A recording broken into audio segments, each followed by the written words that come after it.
I was not supposed to be awake at that hour, but something tugged me out of bed with a force I could not name. I told myself I was only going downstairs to switch off the Christmas lights, yet there was a pressure in my chest that made me move slowly, as if I were walking toward a truth I already sensed, but did not want to face. The house glowed with soft red and gold from the decorations Clara had proudly arranged along every surface. Light spilled from the garlands like honey, making the living room look warm and tender, almost sacred. It was a beautiful lie. I reached the middle of the staircase when I heard Ethan's voice. If I am being completely honest, the greatest Christmas gift this year would be if my mother finally disappeared. My hand froze on the banister. The warmth drained from my body so quickly I thought I might faint. His voice was calm, light, as if he were commenting on the weather, as if he had said nothing cruel at all. Clara chuckled. "Do not tempt me." She said it like a joke, but there was no hesitation in her voice, no trace of discomfort. They were aligned, a team united in their disgust for me. I stayed frozen on the stair, barely breathing, afraid a single movement would draw their attention. I listened with the stillness of prey hiding from the hunter. She walks like she owns the place. Ethan sounded exhausted, as though my very existence was a chore he had tolerated long enough. She is always sighing and rearranging things. I could hear the clinking of cutlery in the kitchen, the fridge opening and closing, their casual movements continuing while my world fractured silently above them. "She will never leave willingly," Clara said. Ethan's reply came without hesitation. "Then we make it uncomfortable enough that she wants to." There was no shame in his tone, no grief at the idea of severing his mother from his life. Only strategy. A plan forming while the glow of Christmas lights flickered like dying embers on the wall beside me. I felt like a ghost standing there. Not because they wanted me gone, but because in that moment I realized I was already invisible to them. Not a person, not a mother, a problem to be solved, a presence to be removed. I thought of all the nights I held him when he had nightmares, all the mornings I packed his lunch for school. I thought of the day we buried his father and he gripped my hand so tightly I thought my bones would snap. He had whispered, "I will take care of you, Mum." He must have forgotten. I forced myself to breathe slowly. One inhale, one exhale. I could not shatter here on the stairs, not where they might see, not where my pain could become their entertainment. I stepped back, moving with the silent care of a thief who had stolen nothing but the truth. The stairs creaked once, but they were still laughing, lost in their shared hatred. I reached my room and closed the door with the gentlest touch. My reflection waited for me in the wardrobe mirror, faint and colorless in the dim light. I looked older than I remembered, smaller. My face carried the softness of someone who tried too hard to be kind for too long. I had worn patience like armor, and now it felt like paper. I sat on the edge of my bed and stared at my hands. They were trembling. Not from sadness, but from something deeper. Something molten rising beneath my ribs. I expected sorrow to consume me, to drown me the way grief once had when my husband died. But instead came heat. Slow, spreading, alive. It was anger, not wild, not loud, not wild enough to scream or throw things. This anger was quiet, focused. It wrapped itself around my spine and straightened my back. It whispered that I had been dying in silence for too long. A soft sound pulled me from my thoughts. Small footsteps in the hallway, a gentle knock. "Grandma?" Lily's voice floated through the crack of the door. I wiped my face though no tears had fallen and opened it. She stood there clutching her stuffed rabbit, her eyes half closed with sleep. "I had a bad dream. You were gone." My throat tightened. I knelt and pulled her into my arms, breathing in the sweet scent of her hair. "I am still here." She held me tightly. "Promise you will not leave." I hesitated for only a second before lying. "I promise." I tucked her into my bed and lay beside her as she drifted back to sleep. In the darkness, I watched her chest rise and fall, small and steady like the beat of hope. She loved me. She needed me, but even she could not stop what was coming. My eyes stayed open long after she surrendered to dreams. The house was silent except for the faint hum of the heater. I stared at the ceiling and let the anger settle into purpose. I would not confront Ethan. I would not demand apologies he did not mean. I would not beg. I would leave, but not the way they wanted, not quietly, not empty-handed. If they wished to see a world without me, I would give it to them, entirely, and they would choke on it. Morning arrived as though nothing had happened, spilling pale light across the curtains with careless innocence. For a brief second I forgot. I opened my eyes to the warm weight of Lily beside me, her small hand curled against my arm, and I almost believed the night had been a dream. But memory returned quickly. Sharp. Precise, unforgiving, I lay still for a while, watching the dust drift lazily through the sunlight. My first instinct was to get up and prepare breakfast like I always did. Habit is a powerful thing. It creeps into your bones and convinces you that motion is survival. But I stayed there one moment longer, letting the stillness settle into clarity. I would not change overnight. I knew that. I would still cook, still smile, still play my part.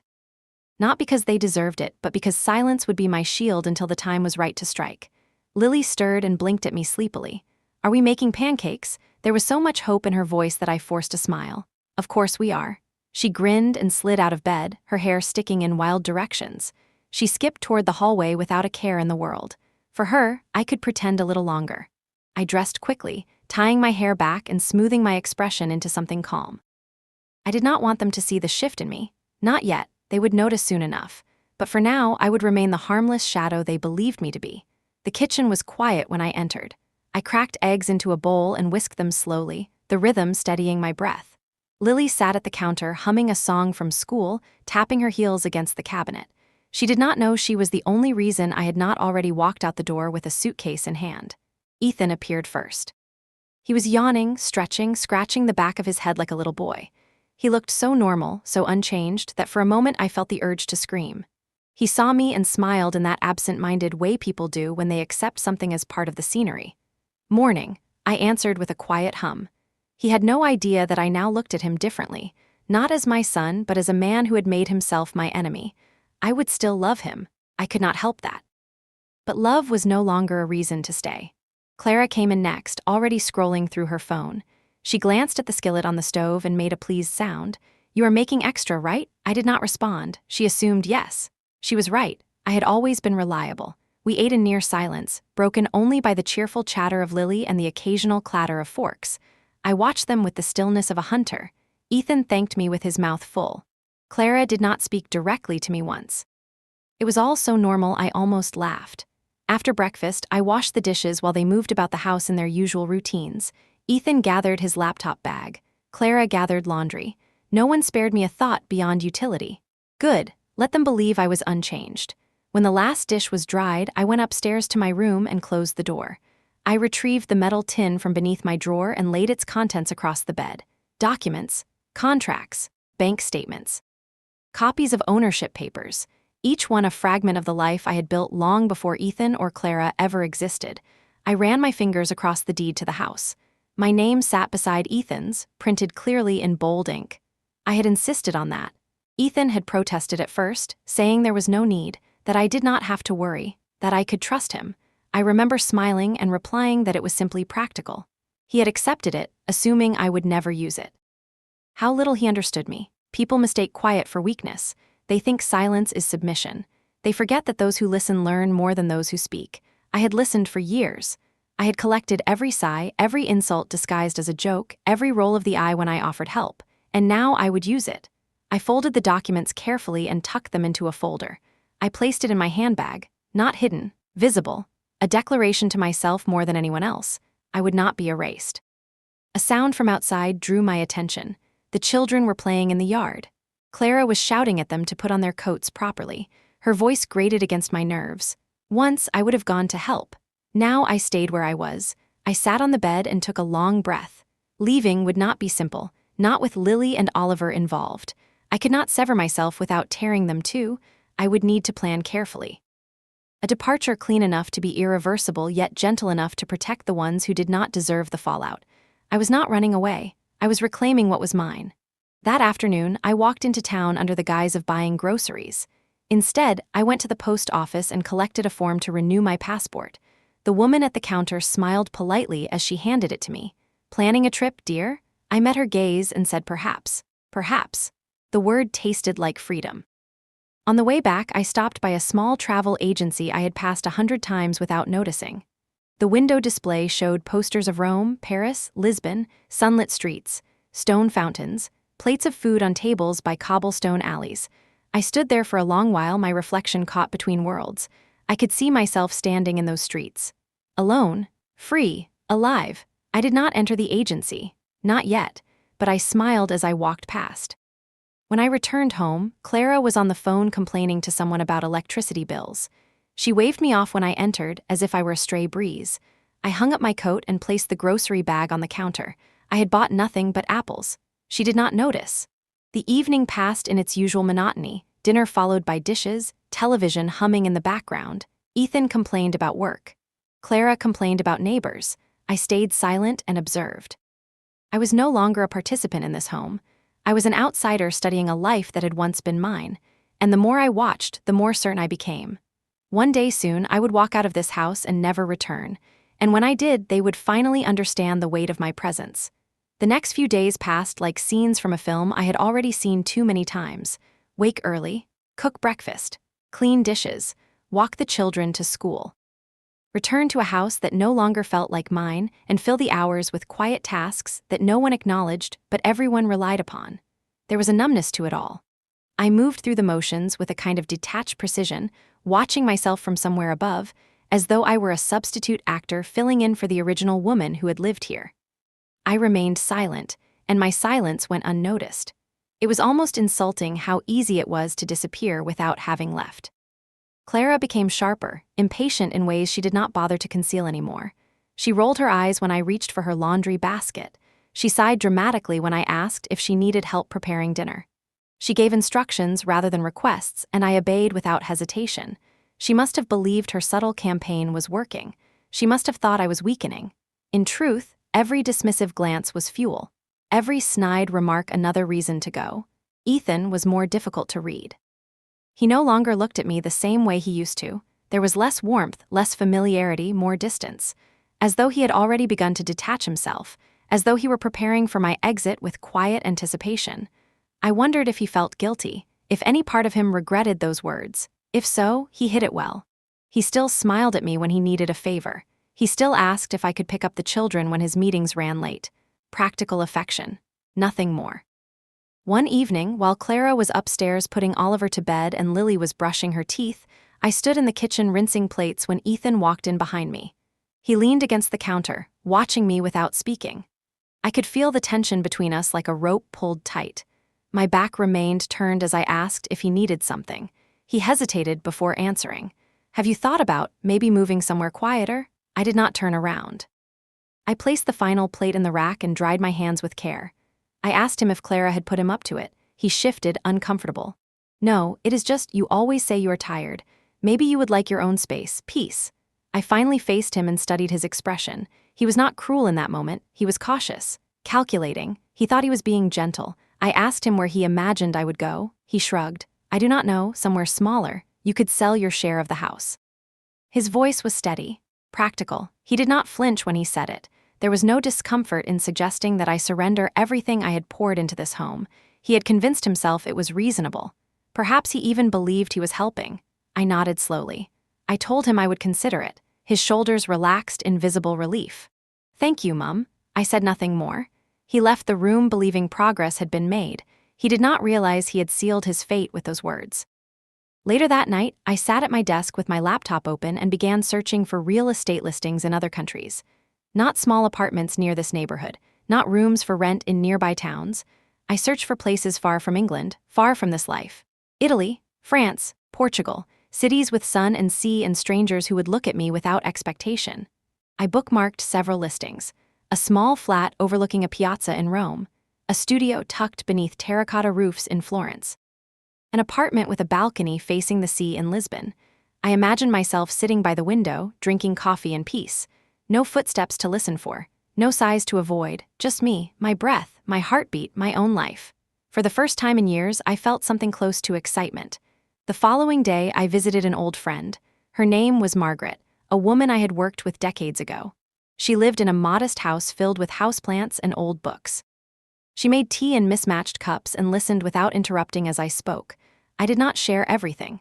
I did not repeat the exact words Ethan had said. I could not, but I told her I was leaving, that I needed change, that I had stayed too long in a place where I was no longer wanted. She nodded with understanding rather than surprise. Some people will never see what you sacrifice for them until you stop giving. Her voice was calm, firm. She reached across the table and squeezed my hand. "If you go, go without apology. You have earned your peace." Her words settled in me like a blessing. I returned home and began the process quietly. I gathered sentimental items one by one, old photographs, letters from my husband, jewelry I had not worn in years but refused to leave behind. I packed them into a suitcase stored beneath my bed and locked it with a small key. Each item I placed inside was both a farewell and a promise. One afternoon, while I was folding laundry, Lily walked into my room. She flopped onto the bed and announced that she had decided she wanted to be a singer when she grew up. I told her she would be wonderful. She asked if I would come to her concerts. Without hesitation, I said always. She smiled and asked if always meant forever. I swallowed the knot in my throat and told her yes. After she left, I sat on the edge of the bed and let my chest ache. Leaving would break her heart. It would break mine too. But staying would break me entirely. And a woman who has been broken beyond repair is no use to anyone, not even those she loves. The house felt colder with each passing day, not physically, emotionally, like the walls knew I was leaving and had already begun detaching from me. Conversations drifted past without meaning. Meals came and went like echoes. I existed between breaths, waiting for the moment to shift. It would come soon. I could feel it rising like a tide. When it did, I would not hesitate. I had been silent too long. The moment finally presented itself one evening when Clara stormed into the kitchen with the electricity bill in her hand. She slammed it onto the table with theatrical force and declared that the cost had doubled again and something had to change. She made no attempt to lower her voice as she complained to Ethan that the house was too big, that there were too many lights, that extra people were using energy they were not paying for. She glanced at me without looking directly, her meaning clear. I stood by the sink wiping a plate, listening calmly as she continued building her case. We could save so much money if there were fewer people living here, she said. Ethan murmured agreement, not out of conviction but exhaustion. He was tired of conflict. He would agree to anything if it meant peace. Clara pressed further. If she moved out, we could renovate the kitchen and finally get the extension done. Her voice sharpened as she added that we deserve our own space. Ethan nodded slowly. Perhaps it is time to have a proper conversation with Mum. They spoke as though I were not in the room. I did not interrupt. Not yet. Clara turned to me then, her expression softening into a mask of politeness that did not reach her eyes. Natalia, we have been thinking. She placed a hand on the bill as though it were evidence. Maybe it would be better for everyone if you found somewhere a bit more manageable. She said the words with such false sweetness that I almost laughed. I asked her where she suggested I go. She smiled. Somewhere quiet. Somewhere suited for retirement. The word hung in the air like a verdict. I dried my hands and placed the cloth neatly on the counter. I told her I appreciated her concern and that I would consider their suggestion. Relief washed over her features, followed by satisfaction. She believed she had won. Ethan watched silently, uncertain whether he had gained victory or lost something he could not yet name. Later that night, I stood in my room with the folder of documents spread out before me. I looked at the deed to the house once more. My name printed clearly beside Ethan's. Equal owner. Not guest. Not tenant. Legally, half of this house was mine. They had forgotten. Or perhaps they had assumed I would never use it to my advantage. People who grow accustomed to absorbing kindness often mistake it for weakness. I sat at my desk and began drafting a letter.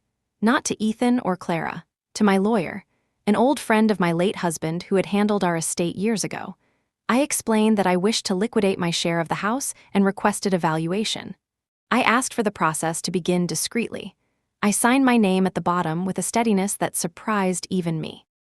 When the letter was sealed and ready to be sent, I closed my eyes and allowed myself one moment of stillness. Fear tried to creep in, whispering doubts. Where will you go? What will you do? You are too old to start over. I silenced it. I had survived marriage, widowhood, childbirth, hospitals, funerals, and years of silent sacrifice. I could survive freedom too. The letter was posted the next morning. From that point on, everything changed, though no one else saw it yet. I walked through the house like an actress in her final scenes, collecting memories as souvenirs. I touched the window frame where I had once taped Lily's drawings. I pressed my hand against the wall where Ethan had marked his height as a child. I stood in the doorway of the master bedroom where he and Clara now slept, remembering when it had once been mine before I gave it to them willingly. Each moment was both a farewell and an affirmation. One afternoon, as I was packing another quiet box beneath my bed, Lily entered again without knocking. She dropped her school bag on the floor and asked if I would braid her hair. I set aside the folded sweater in my hands and nodded. She sat on the floor between my knees while I combed through her golden strands. She chattered about her friends, her teachers, a boy who had eaten glue during art class. I listened and smiled and committed every sound to memory. When I finished the braid, she looked at me through the mirror and asked if I was sad. I asked her why she thought that. "Because you look quiet," she said. I told her I was thinking. She nodded and accepted it without question. Children do not need long explanations. They feel truth more than logic. After she left, I sat there with her warmth still lingering on my hands. Leaving her would hurt more than anything. But staying would teach her the wrong lesson. That love means endurance without boundaries. That kindness means erasure. I would not let her grow up believing that. Days passed and my quiet rebellion remained undetected. I prepared meals, I washed clothes, I picked up the children. But beneath the surface, everything had already shifted. My eyes no longer lingered on what I would fix. They lingered on what I would take. The night before everything would begin to unravel, I lay in bed unable to sleep. The house was silent, but my mind pulsed with possibility.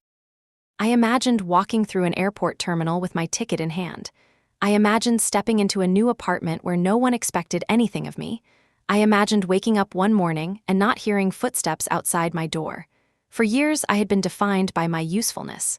Soon, I would be defined by nothing but myself. That thought was terrifying. And thrilling. The morning everything truly began felt deceptively ordinary. I woke before the sun, as I always did, out of habit rather than necessity. I walked quietly through the hallway, the house still wrapped in sleep, and for a moment I stood at the window overlooking the garden. There was frost on the grass, glittering under the street lamp like scattered glass. It looked fragile, temporary. It would melt as soon as the light touched it. I wondered if that was how Ethan and Clara saw me. A season.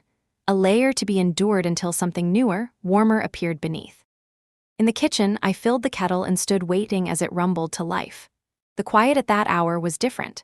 Not empty, but anticipatory, as if the house itself sensed change. My suitcase was under my bed, half-packed and ready. The documents had been sent. Everything was in motion. There was no going back. Footsteps sounded on the stairs. Ethan wandered in, rubbing his eyes. He greeted me with a sleepy nod and opened the fridge looking for milk. I watched him silently. He hummed to himself, unaware of the storm gathering at his feet. He poured his cereal and sat down at the table, scrolling through his phone. I wondered when was the last time he had truly looked at me, seen me, not as a fixture, not as convenience, but as the woman who had raised him with all she had. He glanced up once and offered a smile. "Thanks for breakfast yesterday." I held his gaze and nodded. It was the first thank you he had given me in weeks, perhaps months. It arrived too late to matter. Clara entered a few minutes later, wrapped in her robe, her hair sticking up in wild angles. She barely acknowledged me as she walked straight to the coffee machine.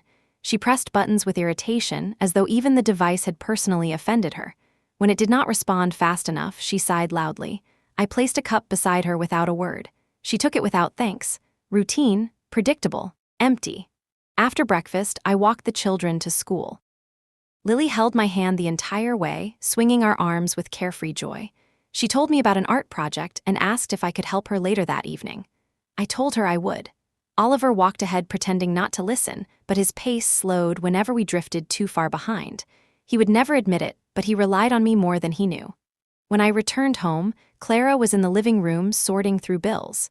Her brows were drawn together, her mouth tight with irritation. She glanced up as I entered. "I need to talk to you." I sat across from her, folding my hands in my lap. She cleared her throat as though preparing for a performance. "Ethan and I have discussed this properly now. We think it is best if we move forward with selling the house." Her voice was steady, rehearsed. She relaxed slightly when I did not react.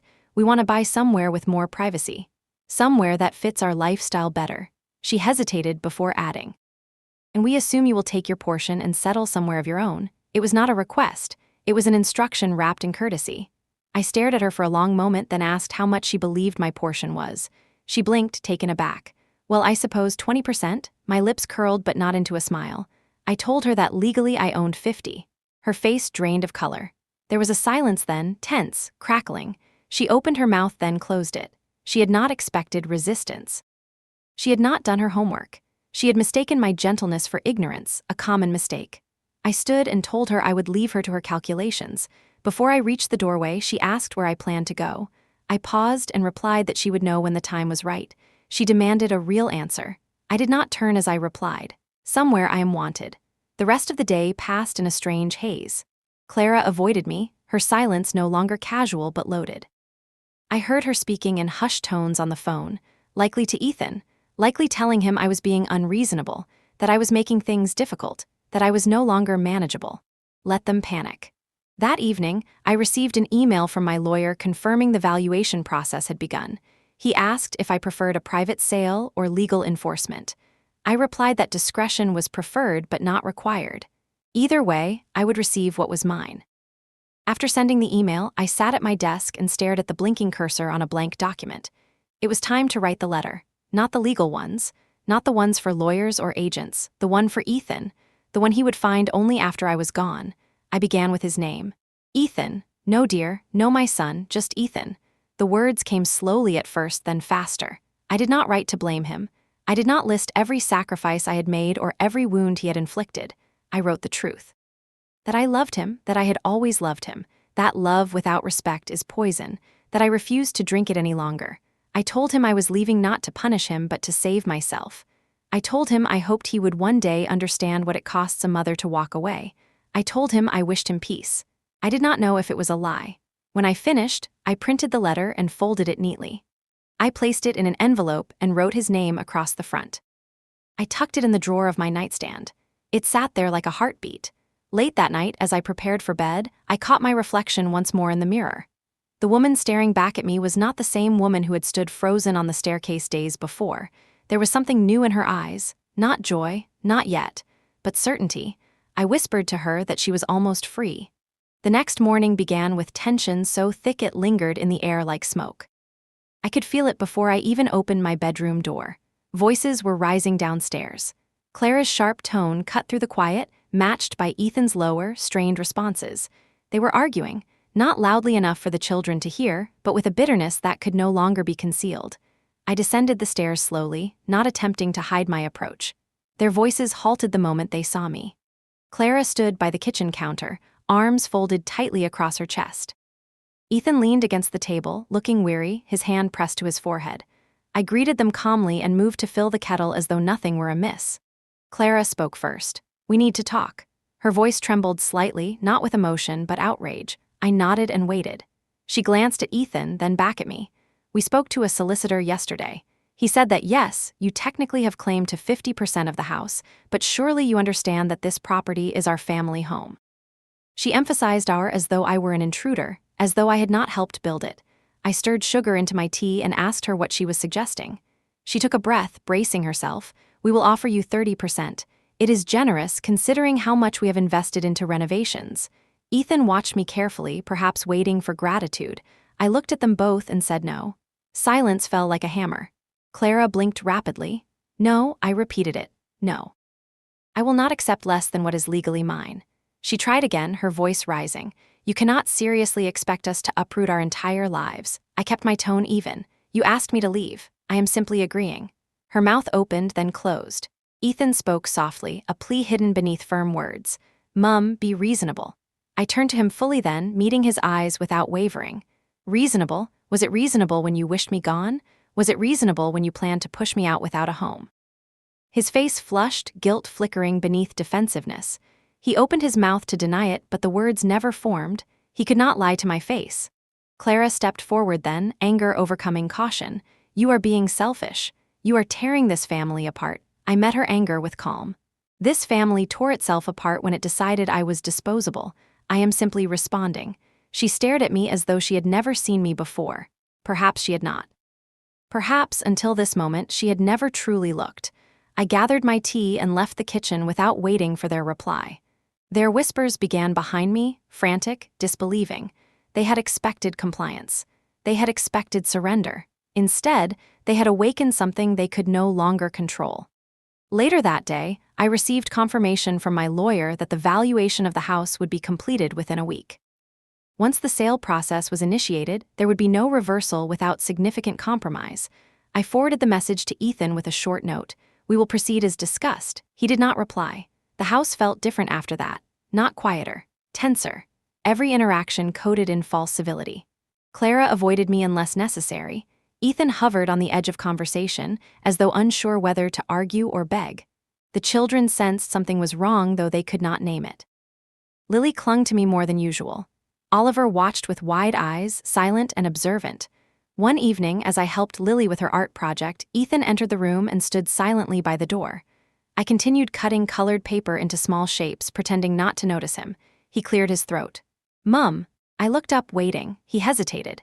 His posture slumped slightly, the way it used to when he was a boy afraid of disappointing me. "Can we talk?" he asked quietly. Lily glanced up. I told her to finish gluing the stars on her paper and that I would be back. She nodded solemnly, sensing gravity in the air. I followed him to the hallway. He did not go to the kitchen or the living room. He stopped halfway down the stairs, the very place where I had stood when I first heard him wish me gone. I felt the memory press against my skin like a bruise. He looked at me with tired eyes. I did not mean what I said that night. It came out wrong. I was frustrated. I said nothing. "Let him speak." He swallowed hard. "I do not want to lose you." For a moment I almost softened. His voice had always been my weakness. But memory is stronger than sentiment. I asked him calmly. "Do you regret saying it, or do you regret that I heard?" He flinched, caught between truth and pride. His shoulders sagged. "I just want things to go back to normal." I shook my head slowly. "Normal is what broke us." He stared at me, searching for the mother who had always folded, always forgiven.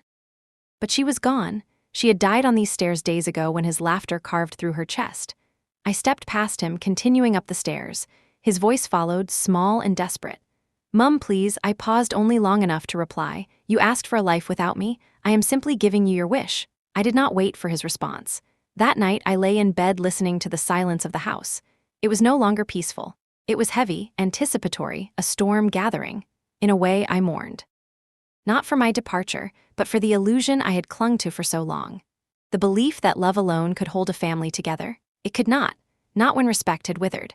I turned toward my packed suitcase and whispered to myself that it was almost time. Soon, I would no longer haunt this house like an unpaid debt. Soon, I would be gone by my own hand, on my own terms, and they would learn what emptiness truly felt like. The days that followed unfolded with the inevitability of a storm rolling toward shore. No matter how quietly the clouds gathered, no one could deny the charged air pressing down on the house. Every sound seemed louder. Every silence felt pointed. Clara walked with tightened shoulders, her jaw clenched so hard I could almost hear her teeth grind.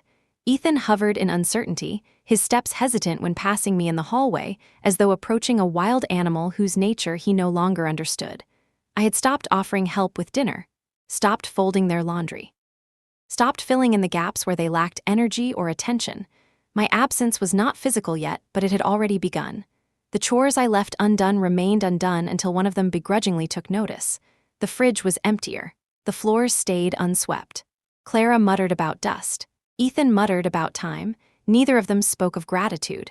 Lily asked one evening why I had not braided her hair that morning. I told her I had been tired. She looked at me for a long moment, her young eyes seeing more than most adults were capable of. She climbed into my lap without a word and rested her head on my chest. I held her, my hands stroking her hair, memorizing the feel of her.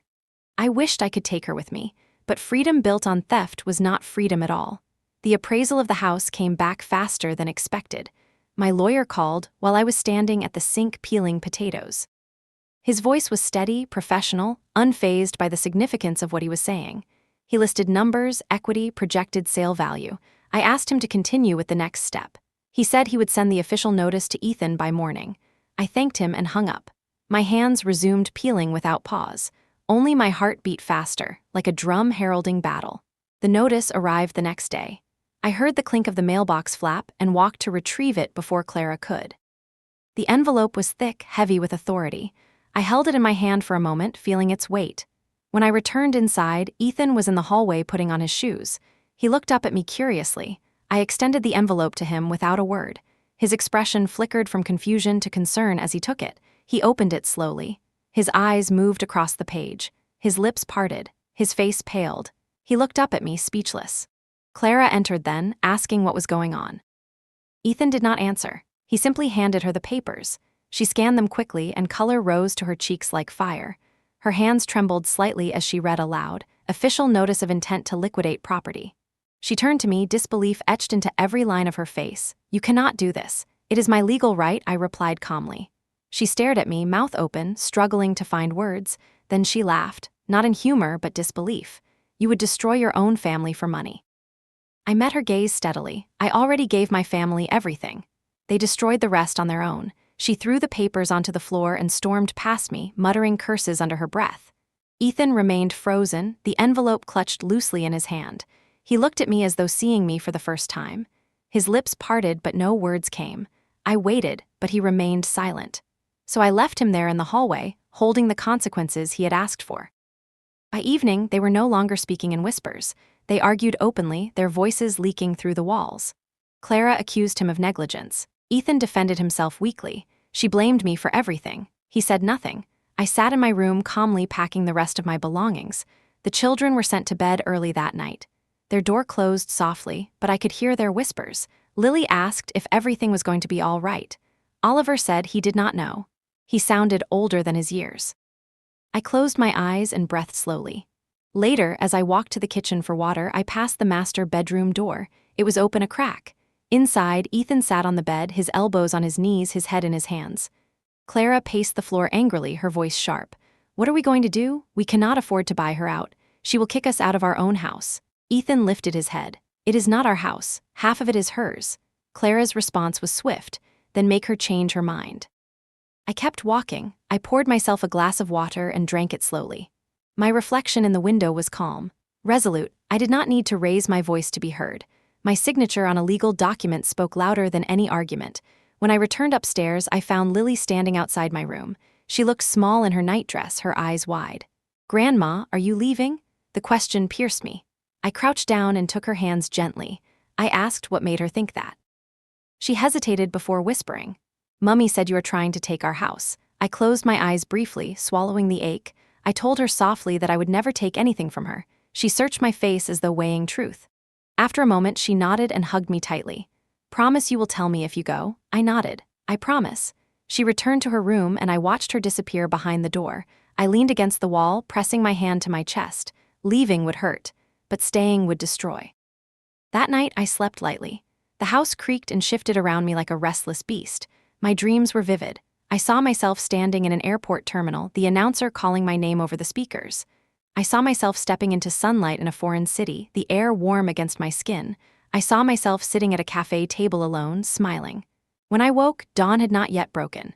The sky was a deep blue, the world holding its breath. I rose and dressed quietly. Today would be different. Today, the illusion would finally crack. Today, Ethan and Clara would learn that I was not a ghost lingering in their home. I was the foundation beneath it, and I was ready to walk away. By noon, the atmosphere in the house had mutated from tension into full hostility. Clara no longer masked her revulsion. Her footsteps were loud on the stairs, her movements abrupt and territorial. She slammed cupboard doors, sighed dramatically, muttered curses under her breath with no attempt to hide them. It amused me more than it hurt. She thought volume equaled control. Ethan, on the other hand, was eerily quiet. He moved like a man stuck between fire and flood, unable to choose which to drown in. He avoided me. When our paths crossed in the hallway, he looked away quickly, as though my gaze might turn him to stone. Perhaps it already had. At lunchtime, I prepared only my own meal. I cooked a small portion of pasta with olive oil and herbs, sitting at the far end of the dining table. Clara entered midway through, expecting to find the usual spread I prepared daily. She stopped abruptly when she saw only one plate. Her eyes darted to the stove, then to me. Nothing was waiting for her. She stood frozen for a moment, then opened the fridge sharply and started pulling ingredients out with angry precision. She banged pots onto the stove, every clang a performance. I continued eating without reacting. Eventually, she snapped. "Enjoying yourself?" she asked bitterly. "Very much," I replied without looking up. Silence fell for a second, stunned and fragile. Then she scoffed loudly and returned to her cooking. Later, as I washed my dish, she stood beside me cleaning hers with unnecessary force. The tension between us pulsed like electricity. Without turning to her, I said quietly, "You should be kinder to your children." Her hand froze. She turned slowly, her eyes narrowed. "Excuse me," I repeated calmly. "They can feel your anger. Be careful not to aim it at them when what you really want is to aim it at me." Her lips parted, but for once she had no immediate retort. Anger flickered in her eyes, but beneath it, something else. Guilt. She looked away first. I wiped my hands and left her standing at the sink. That evening, I went for a walk alone. The sky was overcast, the clouds hanging low like swollen bellies ready to burst. I walked without direction, letting my feet choose the path.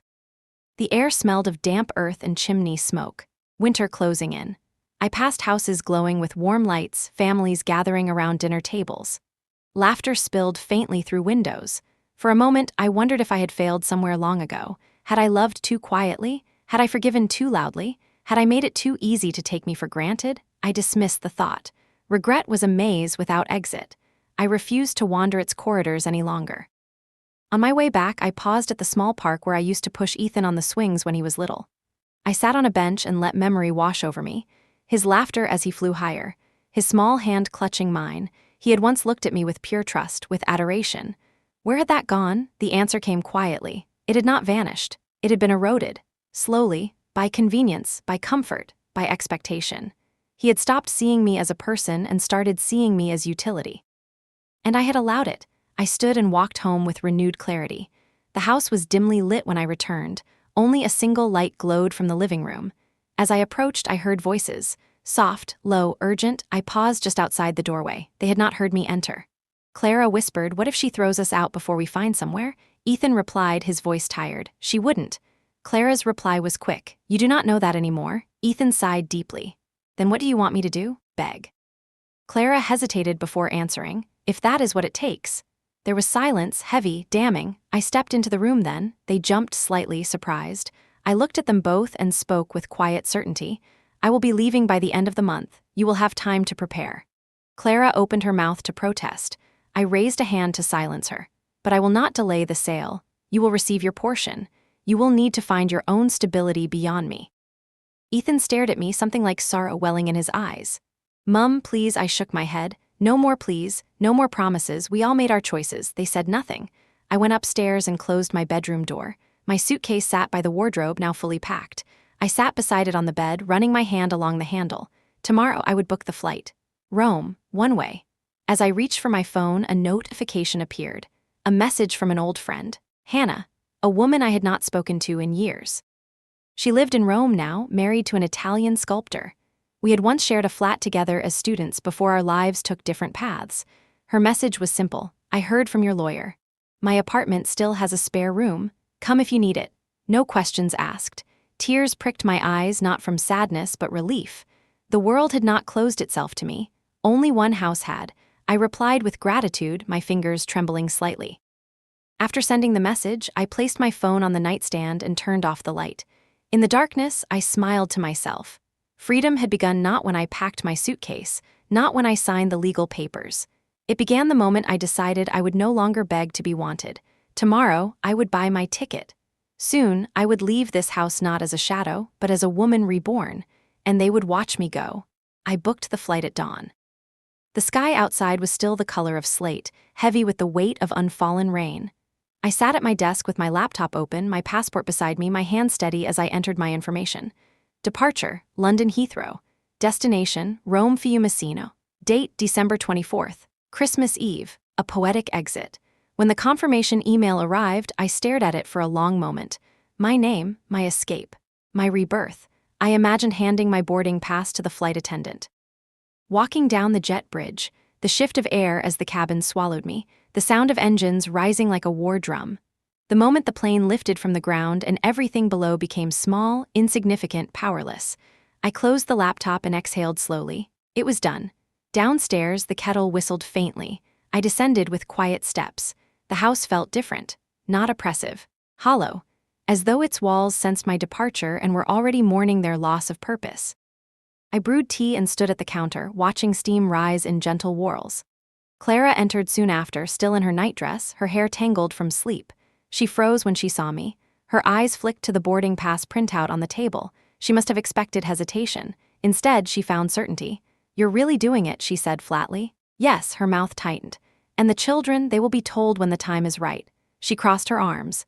"Ethan will be devastated." I stirred sugar into my tea. "He will survive," her jaw clenched. "He's your son." I looked at her evenly. Then he should have acted like one. She had no reply, only a quiet breath of anger as she turned away. Ethan appeared moments later, drawn by tension like a moth to flame. His eyes moved from me to the paper on the table. He reached for it. "Read." His face fell. "Mum, please." His voice cracked. "You don't have to go." I placed my cup down gently. "You asked me to disappear. I am honoring your request." His eyes widened, guilt crashing through him like a tidal wave. I didn't mean it. I was angry. I shook my head. Meaning is irrelevant. Words spoken cannot be taken back. He stepped forward, desperation rising. "Stay, we can fix this. Everything can go back to how it was." I held up a hand, stilling him. "How it was is why I am leaving." Silence stretched thin between us. He looked at me as though something sacred were dissolving in front of him. Perhaps it was. Later that day, I phoned Hannah. Hearing her voice again was like sunlight through a stained glass window, warm, fractured with memory. She didn't ask for details. She simply said my room would be ready. She would meet me at the airport. She would bring fresh bread and strong coffee. She would make sure my first morning in Rome tasted like beginning. I thanked her, not just for the offer, but for existing beyond my current life. Proof that there were chapters still unwritten. The rest of the day passed in slow ritual. I sorted through drawers, deciding what to take and what to leave. I found relics of my life before motherhood, a red silk scarf, a stack of postcards from places I once dreamed of visiting, a handwritten love letter from my husband the night before our wedding. I traced his handwriting, feeling its warmth seep into my fingertips. He would have been proud of me for leaving. He had always told me I was stronger than I believed. Perhaps I finally believed him. By evening, the house was quiet in a way that felt unnatural. The children were at a friend's house for a sleepover. Ethan and Clara were in the living room speaking in low tones, not arguing, planning. I entered without hesitation. They stopped mid-sentence. I remained standing, watching them. Clara was the first to speak. "If you insist on going, fine, but at least spend Christmas morning here with the children. Then leave after." Her tone was calculated, carefully neutral. I considered.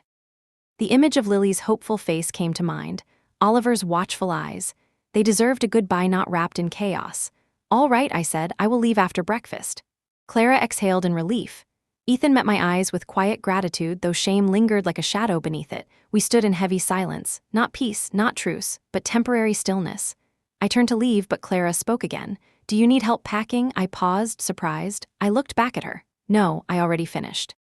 Her gaze flickered with something unreadable. Perhaps confusion, perhaps regret. She nodded once and said no more. That night, I slept with the window slightly open. Cold air drifted in, brushing against my skin like a promise. I dreamt of Rome, the sound of laughter echoing off narrow streets, the scent of oranges and espresso, the feel of my footsteps on cobblestone. When I woke, I did not feel fear. I felt ready. The final days before departure unfolded with strange tenderness. Not warm, not reconciled, but softened, as though the house itself knew resistance was useless and instead chose to watch quietly. The hostility had faded, replaced by something almost like reverence, or perhaps it was fear. Clara became quieter. She no longer snapped at cupboards or slammed doors. She moved around me carefully as if I were fragile porcelain she dared not crack further. She offered tea once. The gesture was stiff, uncomfortable for both of us. I accepted without a word. We drank in silence, neither looking at the other. It was the closest we had ever come to peace.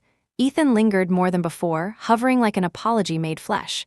He asked small questions. "Do you need help with your luggage? What time do you want to leave for the airport?" As though logistics could patch what words had shattered. I answered politely, distantly. He nodded each time like a man receiving crumbs and calling it nourishment. The children returned from their sleepover unaware of the precise timeline, but sensing the tide. Lily clung to me more than ever, her arms looped around my waist whenever I stood still too long.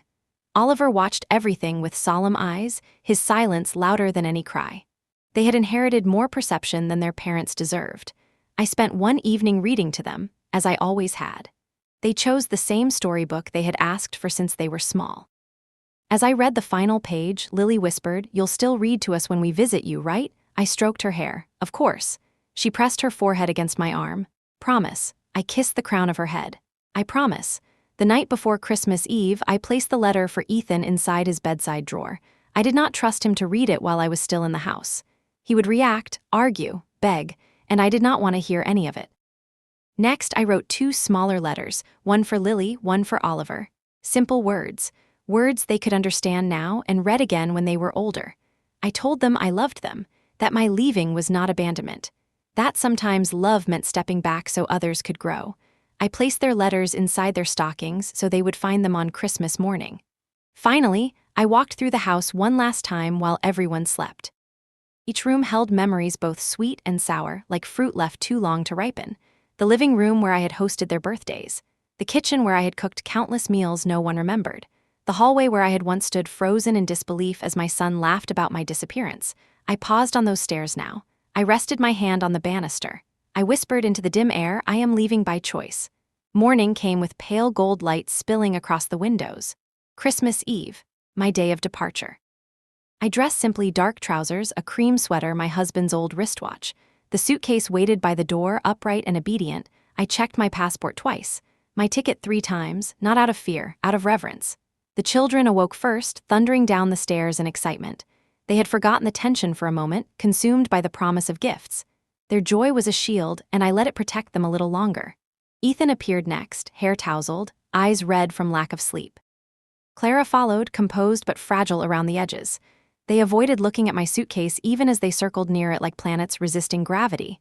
We sat together at the breakfast table, toast and eggs, fruit and tea, a familiar spread that felt ceremonial now. We ate quietly, not awkwardly, respectfully. When the plates were cleared, I stood. The children looked up, sensing the shift. I knelt beside them. I will be going soon, I said gently. Lily shook her head instantly. No. Oliver swallowed hard. Can't you go tomorrow? I touched their cheeks softly. I wish I could, but today is the day. Lily burst into tears. She threw herself into my arms, sobbing into my shoulder. I held her tightly, memorizing the shape of her. Oliver stood still, tears spilling silently down his cheeks. I reached for him and pulled him into the embrace. I did not cry. When their breathing steadied, I stood and looked at Ethan and Clara. They understood it was time. Ethan carried my suitcase to the car without a word. I followed. Clara remained in the doorway, arms wrapped around herself, unsure whether to step forward or retreat. I did not wait to see which she chose. The drive to the station was quiet, not strained, sacred. When we arrived, Ethan unloaded the suitcase and set it gently on the pavement. He stood beside it, his hands lingering as though hoping the metal would cling to his palms and keep me grounded. I stepped forward and placed my hand on his arm. He looked at me with wet eyes.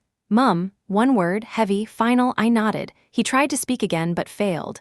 Emotion choked the rest of his sentence into silence. I touched his cheek briefly. Then I turned away. My suitcase wheels rolled smoothly along the concrete. My passport felt solid in my hand. My spine straightened with every step. I did not look back, not because I did not care, but because this time I chose to walk toward myself. The station was crowded with holiday travelers, the air thick with the scent of roasted chestnuts and cold metal. Announcements echoed across the platforms, names and destinations spilling through speakers like distant promises. People hurried past me wheeling brightly colored suitcases, holding paper cups of coffee, laughing loudly to mask goodbyes they did not want to feel. I stood still for a moment, absorbing the noise, letting it pour over me like a baptism. I found my platform and sat on a bench near the edge, my suitcase beside me like a loyal companion. My train would arrive in 20 minutes. From there, I would reach the airport, then Rome. A clean exit, a perfect line from one life to the next. But perfection is a myth we invent to avoid complication. My phone buzzed. At first I ignored it, assuming it was another promotional email or travel confirmation. But the buzzing continued. I pulled it from my coat pocket. 10 missed calls. From unknown numbers, then one from the house line, then one from Ethan. My heartbeat quickened, but I did not move. The screen lit again. This time, Clara, I hesitated before answering. Her voice exploded through the speaker, frantic and trembling. Natalia, you need to come back. I froze. The sounds of the station dimmed around me. My voice came out steady. Why? She exhaled shakily, somewhere between panic and disbelief. The house. The power's been cut. The bank has frozen our account. They're saying, she swallowed hard, they're saying the mortgage payments were being covered by your contributions, and her voice cracked, they're repossessing the house. I listened calmly. So their foundation was crumbling faster than expected. Natural consequence of dependence. Natural justice. She continued speaking rapidly. The children are crying. Ethan is on the phone with the bank, but they won't listen. They said legal notification has already been processed. They won't delay. Her breath faltered again. They're coming tomorrow to assess the property. I could almost picture it. Their faces pale, their voices shaking, their comfort dissolving like sugar in boiling water. She whispered then, as though confessing to a priest, I don't know what to do. For a moment, I said nothing. Then I replied with the clarity of someone who had waited too long to be heard. Begin again. She inhaled sharply. Natalia, please, you can fix this. She still believed I was the glue. Still believed I was the answer. Still believed I existed to hold their lives together. I spoke evenly. I already fixed it. They were silent on the other end. I continued. I removed myself from a system that devoured me. The rest is your lesson to learn." Clara's voice dropped to a broken whisper. "So you won't come back?" I looked at the tracks stretching into the horizon. I saw my reflection in the metal rails. A woman standing on the edge of two worlds. "No," I said softly. "I will not." There was a long silence. Then, unexpectedly, Clara did not scream. She did not threaten. She did not beg. She whispered something I had never heard from her before: "I'm sorry." The words trembled as though they had been forced from a place she did not know existed. I closed my eyes. For a moment I allowed myself to feel it. Not forgiveness. Not satisfaction. Recognition. Then I spoke gently. "Take care of the children." I ended the call. The station roared back into focus. My train pulled in, brakes screeching against metal. Doors slid open with a hiss. Passengers boarded eagerly. I did not move. The cold from the platform seeped through my shoes. My breath fogged in front of me like smoke. I stared at the open doors. Freedom just steps away. And yet, not like this. Not when the world believed I had run because I was weak. No, if I left, I would leave in full knowledge of who I had become, not fleeing, but ascending. Not vanishing quietly, but closing one life with precision before unlocking another. The train doors beeped loudly. Final boarding. I stood. My suitcase wheels groaned as I turned, but instead of stepping forward, I turned around. I walked away from the train and back through the station. People rushed past me in the opposite direction, chasing their escapes. I walked against the tide, steady, unhurried, sovereign. I exited onto the cold pavement, lifted my hand, and hailed a taxi. The driver rolled down the window. "Where to?" I spoke without hesitation. "Home." The taxi pulled up to the house just as dusk settled over the street, Christmas lights flickering weakly against the encroaching dark. The house stood silent, stripped of its usual glow, as though even electricity had abandoned it out of principle. I paid the driver, pulled my suitcase behind me, and approached the front door with the calm of a surgeon entering an operating room. Before I could knock, the door jerked open. Ethan stood there, breathless, hair disheveled, eyes red and frantic. His voice caught in his throat when he saw me. For a moment, he simply stared, as though unsure whether to collapse in relief or brace in fear. "Mum," I stepped past him into the hallway. The air inside was tense and cold, like a house holding its breath. Clara stood in the living room, arms wrapped around herself, her posture stiff. The children were huddled together on the couch, their faces streaked with tears. Lily's head snapped up the moment she saw me. "Grandma," she cried, leaping from the couch and flinging herself into my arms. I knelt and held her tightly. Oliver came next, pressing his forehead against my side in silent apology. Behind them, Ethan spoke softly. "The power's been shut off. They said it'll be reconnected after payment, but the account's frozen. We can't access anything." I looked at him steadily. "And the bank?" He swallowed. "Final notice. Repossession in 72 hours unless the mortgage is cleared." His voice broke halfway through. Clara turned away, her shoulders shaking. For a long moment, no one spoke. The only sound was Lily's quiet sobbing against my coat. Then I stood, and everything shifted. Not with noise, not with fire, but with stillness. I faced all of them, not as a victim returning, but as a verdict delivered. "Listen carefully," I said. My voice carried through the room like a bell. "I am here tonight because I chose to return. Not to save this house, not to soothe your panic, but to speak clearly one final time before I go." Clara lifted her head, eyes swollen but burning, then "Speak." I nodded. "You built your lives on the assumption that I would always be here, that I would always forgive, always provide, always disappear when convenient. You lived in comfort, not because you earned it, but because I gave it. I did not raise my voice. I didn't need to. And now that I am gone, you realize this house was never yours. It was borrowed, sustained by a woman you treated as an afterthought." Clara flinched. Ethan looked as though the floor might swallow him whole. I continued, "I will not rescue you." Ethan stepped forward, desperate. "Mum, please, we're losing everything." I looked at him steadily. "You told me the greatest gift would be my disappearance. I am honoring that wish." He fell silent, his face crumbling with the realization of his own cruelty. For the first time, Clara spoke, not with venom, but with defeat. "So that's it. You'll just watch us fall?" I held her gaze. "I am not watching, I am walking away." She stared at me through a haze of disbelief, as though she could not process that her opponent was not fighting back but stepping aside, granting them the full force of their own consequences. Then the lights flickered and went completely dark. The entire house plunged into blackness. Gasps echoed in every corner. The children whimpered. Clara cursed under her breath. Even Ethan seemed smaller in the dark. But I did not flinch, because I had already lived in shadow, and now I was no longer afraid of it. I reached into my coat pocket and retrieved a small box of matches I had bought earlier that morning without thinking. I struck one, its glow flared to life, painting my face in gold. I lit a single candle on the mantel. Its flame flickered, defiant against the dark. I turned to them and spoke quietly. This is what you asked for, a life without me. Now learn how to live in it. And that was the moment everything broke. Not because I screamed, not because I punished, but because I refused to be their savior. I turned to the children, softening. Come, you will sleep with me tonight, it will be warmer in my room. They followed without hesitation. Ethan called after me, voice cracking. Mum, don't go upstairs, we're not finished. I paused halfway up the staircase. No, you are not finished breaking. Then I continued. The children closed behind. I could feel their eyes on my back, their silence stretching taut like wire. They had expected war. Instead, I gave them abandonment. And abandonment was far more terrifying. I slept lightly that night, though sleep was not the right word for it. It was more like drifting in shallow waters, half-conscious, sensing every shift around me. Lily's head rested on my shoulder, her small breaths warm against my arm. Oliver lay on the other side, his hand gripping my sleeve tightly even in sleep. They had clung to me as though the darkness might swallow them if I let go. I held them until dawn. When morning light seeped through the curtains, soft and pale, I knew it was time. The house was utterly still. No laughter, no music, no clatter of breakfast plates. Christmas morning, stripped of joy, not because there were no gifts, but because the foundation of comfort had been shaken and no wrapping paper could disguise the cracks. I gently woke the children. They stirred, sleepy and confused. Lily blinked up at me. Is it Christmas? Yes, I whispered. It is. Her face brightened for a moment, then dimmed as memory returned. She held me tighter. Do you have to go today? I stroked her hair. Yes. Oliver sat up slowly, watching me with quiet resignation. He did not beg, he understood. He had always understood more than he spoke. We dressed in silence. I helped Lily tie her shoes, buttoned Oliver's coat. When we stepped into the hallway, Ethan and Clara were waiting downstairs at the bottom of the staircase.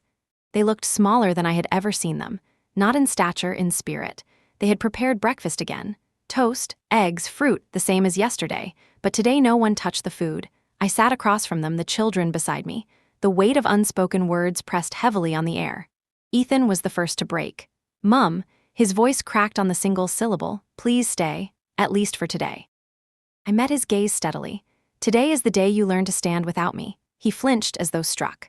Clara swallowed hard, her eyes red. You're right, we were ungrateful. We made you feel invisible. She paused, her voice trembling. But please don't let the children remember Christmas as the day you walked away. Her words pierced deeper than she knew. I looked at Lily, at Oliver, their young faces filled with fear and love and confusion. I inhaled slowly, then exhaled. Very well, I will leave after dinner. Relief washed over their faces, fleeting but real. I could almost feel the house exhale with them, but I was not gifting them mercy. I was gifting them time to accept loss. A quiet farewell is not weakness, it is discipline. The rest of the morning passed in muted peace. The children opened their stockings gently, as though afraid of breaking the moment. They found their letters. They read them silently. Neither spoke, but both sat a little closer to me afterward. Clara cooked. Not frantically, but carefully. She moved through the kitchen like someone performing a ritual of atonement. She did not speak much. But once, as she passed me a bowl, she said softly, I didn't grow up with a mother who stayed. I don't know how to be better, but I'm trying. It was not an apology. It was an admission. And I accepted it, not with words, but with silence. Ethan spent the afternoon fixing things around the house. A loose cupboard hinge, a crooked picture frame. Things I normally repaired quietly without praise. Now he did it with purpose, as though attempting to prove, if not to me then to himself, that he was capable of effort. I did not interrupt him. Let him learn the weight of work. Let him feel the burden I had always carried. The day moved like a slow tide, not joyous, not tragic, just inevitable. As dusk crept in once more, Clara set the table for dinner. Candles, mismatched plates, a roasted chicken in the center, steam rising like prayer. We sat together one last time. This time, no one pretended. The food was good. The children laughed quietly at small jokes. Clara almost smiled once. Ethan looked at me often, his eyes full of memories he had not yet spoken aloud. When dessert was served, I stood. Lily grabbed my hand. Are you going now? I knelt beside her. Yes, my love, her eyes filled with tears. Will you come back? My throat tightened. I do not know. Honesty was kinder than false promise. She nodded slowly, trying to be brave. Oliver reached for my other hand. His voice was soft. Can we visit you instead? I smiled. Always. They clung to me, and for a moment I let myself feel everything. The ache, the warmth, the terrible, beautiful weight of goodbye. Then I gently let go. I turned to Ethan and Clara. They stood too. Ethan stepped forward but did not reach for me this time. He simply bowed his head. I'm sorry. 2 words. Late, but real. I placed my hand briefly on his cheek. Then I walked to the door. My suitcase waited, patient and silent. I opened the door. Cold night air rushed in. I stepped outside. And for the first time in decades, the world did not feel heavy. It felt vast. Possibility instead of prison. Snow had begun to fall, light and silent, collecting in my hair like blessings. I looked up at the sky, feeling the flakes melt on my skin. I whispered to the night, I am free. And then I walked, not away from them, but toward myself. Rome did not greet me with trumpets or sunshine. It greeted me with noise. The airport was alive with echoing footsteps, rolling suitcases, bursts of Italian syllables ricocheting through the air like music I had once forgot. Announcements blared overhead in 3 different languages. The scent of espresso drifted from a nearby cafe. Someone laughed loudly behind me. Someone else cursed as they dropped their luggage. It was chaotic, loud, unapologetically alive. And I was no longer a ghost. I collected my suitcase and followed the crowd toward the exit. The automatic doors parted, revealing a sky painted in soft morning gold. A mild winter breeze brushed against my face, warmer than England, less hostile, like the world itself was exhaling in relief. Across the pavement, leaning against a silver scooter, stood Hannah. I hadn't seen her in nearly 20 years. Her hair was shorter now, streaked with gray, but her smile was the same.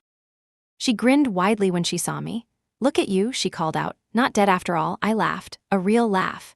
It felt strange in my chest, like waking unused muscles. She strode over and pulled me into a tight embrace that smelled of citrus and tobacco and memories.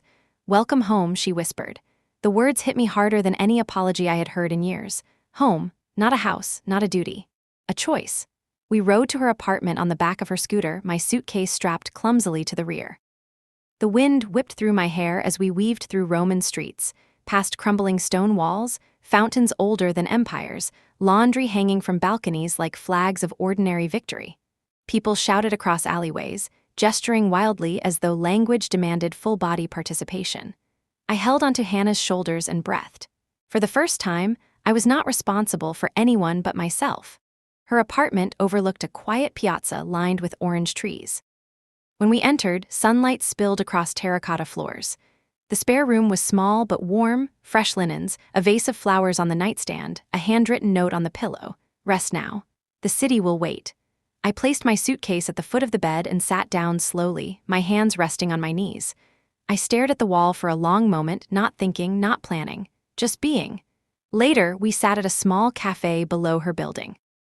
Hannah ordered 2 cappuccinos without asking because she remembered I never took mine black. The barista brought them over with a grin, setting them down like an offering. As we drank, Hannah finally asked, so, did you burn the house down or simply walk out with dignity? I smirked. A bit of both. She snorted. Ah, classic you. I told her everything then. Not in one breath, not in a dramatic confession. Piece by piece. She listened without pity, without shock. Only quiet understanding. When I finished, she leaned back and said simply, you didn't leave late. You left when you were ready. I let the words settle. Perhaps she was right. There is no late when reclaiming your life. Only arrival. Days passed. Quietly. Comfortably. I walked the streets alone, letting my feet choose directions. I visited markets where vendors shouted prices with theatrical pride. I tasted bread still warm from the oven. I stood before ruins and felt time stretch around me like ribbon. History had survived collapse. So had I. Some nights I sat by the window in my room, journal in hand. I wrote lists. Not of chores, not of responsibilities, lists of desires, places I wanted to visit, foods I wanted to try, books I wanted to read, skills I wanted to learn, things I wanted to feel. One evening, Hannah found me smiling at my own handwriting. She leaned against the doorframe, arms crossed. Planning world domination? I shook my head, just planning myself. She nodded approvingly. About time. One morning, I woke to a soft buzz on my phone, a message from Ethan. My breath caught. 2 words, we're okay, no demand, no plea, just acknowledgement. Another message followed seconds later. Thank you. I stared at the screen, not with bitterness, not with pride, but with peace. I typed only one reply, be better. Then I set the phone down. I walked outside onto the balcony. The sun was rising over the piazza, casting long golden shadows across the cobblestones. A fruit vendor called out below, arranging oranges into perfect pyramids. Pigeons strutted proudly like royalty without a throne. I closed my eyes, I listened. Breath in, breath out, no one needed me, no one expected me, no one owned me. I was not disappearing, I was not escaping, I was finally becoming.